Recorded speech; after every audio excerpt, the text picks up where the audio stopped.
I was a business major in college, and as a business major, you are constantly promoted the idea of becoming president, becoming CEO, working your way up the chain.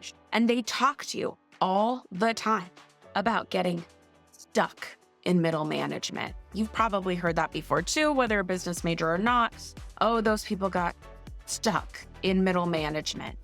And then I got out in the world and I went and had some jobs, and I met these people who had mid-level jobs, right? They were middle management. They weren't senior. They were not entry level. They had been in these jobs for like 10 plus years.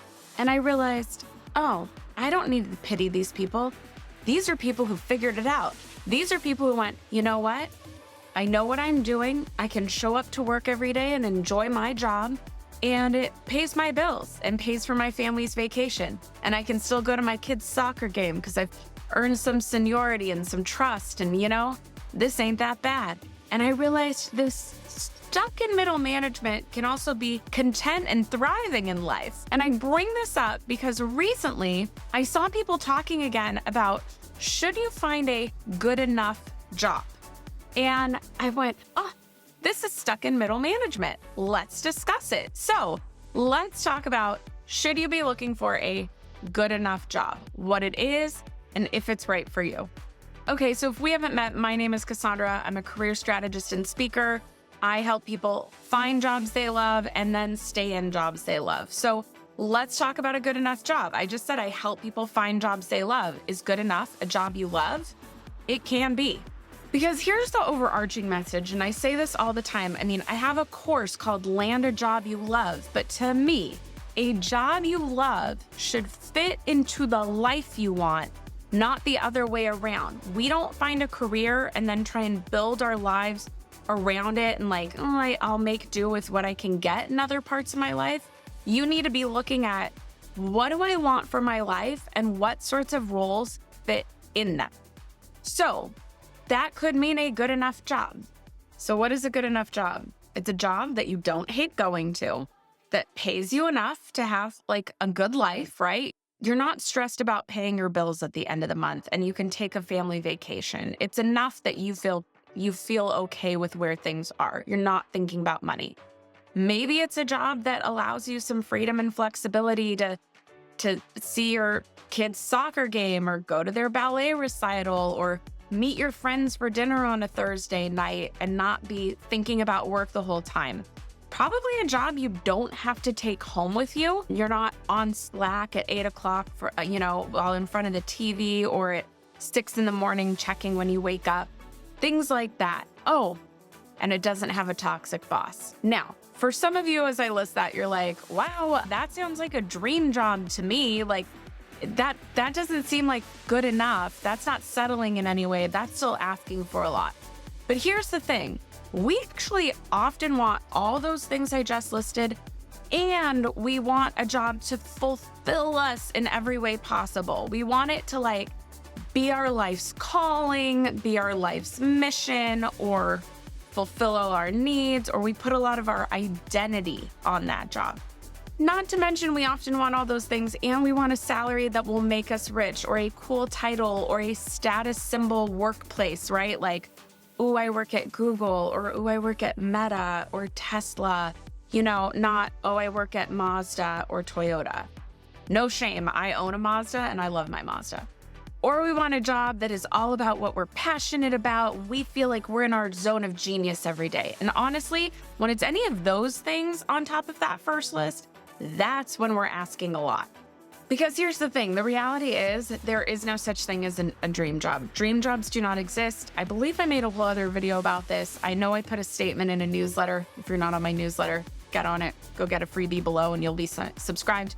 Years ago, I committed that I will not promote dream jobs because dream jobs lead to nothing but sad realizations that expectations are not met. Every job has its ups and downs. It just does. And so we want to find a job that's a sweet spot of, it gives you what you need, but it's not stressing you out all day long. Because most of the time when you go for that job that's this is the dream, this is what I've always wanted, it's just going to fail you. It's going to let you down. every job has pluses and minuses. And so dream jobs don't exist, but a job where you feel fulfilled in some capacity and you still get to have a life, that job is possible. So again, the good enough job hits that sweet spot of fitting skills that you enjoy doing and giving you the life you want. So for example, a good enough job is one you can love because it pays your bills and you get weekends off. Or a good enough job gives you the time off to go see your kids' soccer games, right? You can love it because you are doing skills you love and you have a boss that values you. But with these things, again, it might not be the status symbol job. Those sometimes come with a lot more stress.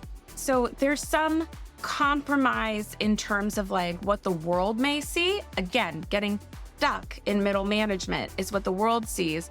But for you, you're going, my life's thriving. So it's a little bit of a like, I care about what it does for me instead of what the world thinks of it. And this honestly goes to another point of you cannot just get a job based off skills and passion. This is why talk to any good career coach. We'll talk about how you need to find a job that hits your skills, your passion, or your interests. I think passion is a loaded word.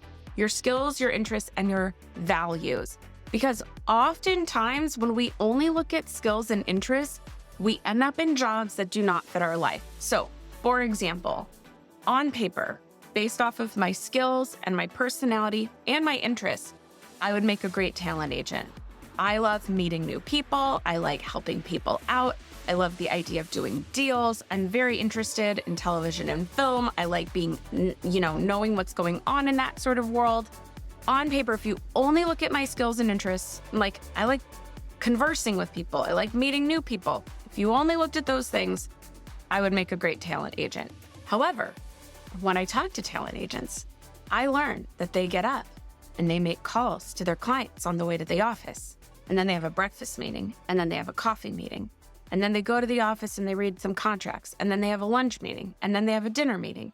And then in between, they take 2 more coffees. And they might have actually like 3 dinner meetings and then go to a premiere.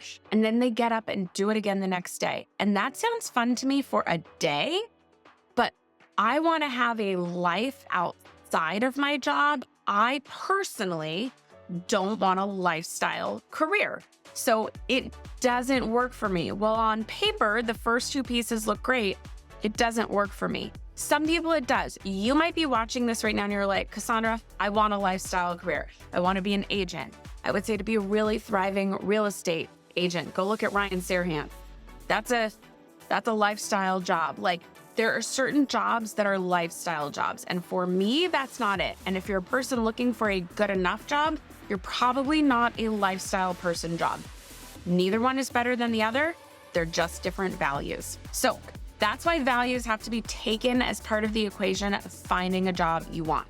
Now, the other thing with a good enough job, the other thing you have to look at is you cannot look at a good enough job as just, or any job.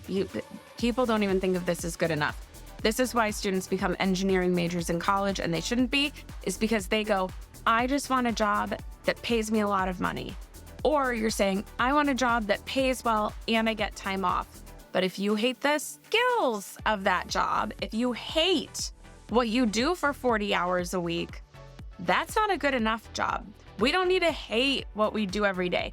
It might not be our favorite thing on the face of the earth, or it might not be using every skill and passion we have ever, but there should be something about what you're doing for those 40 plus hours a week that you enjoy. So don't only look at money and time off, right? Or just money or security.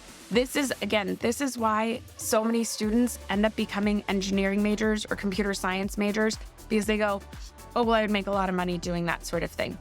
But they hate engineering, but they hate coding. And it's like, it's not worth it. The money is not worth it alone. So honestly, a good enough job is finding that sweet spot for yourself. So when should you look for a good enough job? Well, one thing that we do not talk about enough is when your calling and your career are not the same thing. So there are a lot of people who have a calling to like produce music or to serve in their community, etc. And for some reason, we've decided that your calling has to be your career. and it doesn't. Sometimes your career, like you might be great with numbers and you like singing and you're good at it, but you know you're not Taylor Swift. Like it's just not for you. Well, go be an accountant and you can go play gigs every Friday, Saturday, and Sunday night and be fulfilled there. That's okay. That would be a version of a good enough job hitting a calling. I don't really talk here a lot about calling versus career. If you want more on that topic, let me know in the comments and we'll talk about it. But that will be one version of a where a good enough job would fit. Another is when you don't care if your career is your identity. You want to check those boxes that I said at the very beginning of the video and do something that's your skill set, but it doesn't have to be the definition of who you are. You might want to look at a good enough job. The other two times that you will find some version of a good enough job is when you are just starting out in a career or when you're making a career transition. So myself and other career coaches will tell entry-level employees all the time, like, your first job should not fulfill you. You want your first job to be a place that can pay your bills and where you're learning things, right? But it might not be your life's work. And it might not have something that you thrive on every single level, but it can pay some bills. You can learn a lot to grow into the next step. And again, your boss isn't a toxic monster. Like that can be it. For career transitions, often this is called a bridge job. You know you want to work in a certain company or break into a certain industry. So you take a job in a different department so that you're at least in the door and work your way over to the area you want to be in. Or you take a slightly, not a starting at the bottom, but a slightly lower position to get your foot in the door, to learn more about the area and work your way up. Those sorts of places would also be considered good enough jobs. But really the point of a good enough job is going, I'm finding a job that fits into my life and not the other way around. So let me know, have you taken a good enough job? I have taken a good enough job and it ended up being probably one of my favorite jobs ever. I would love to know if that's happened for you, or if you just hate this concept altogether and you think our lives, our careers should fulfill every part of us. Let me know. Let's talk about it in the comments and go check out this video next, and I'll see you over there.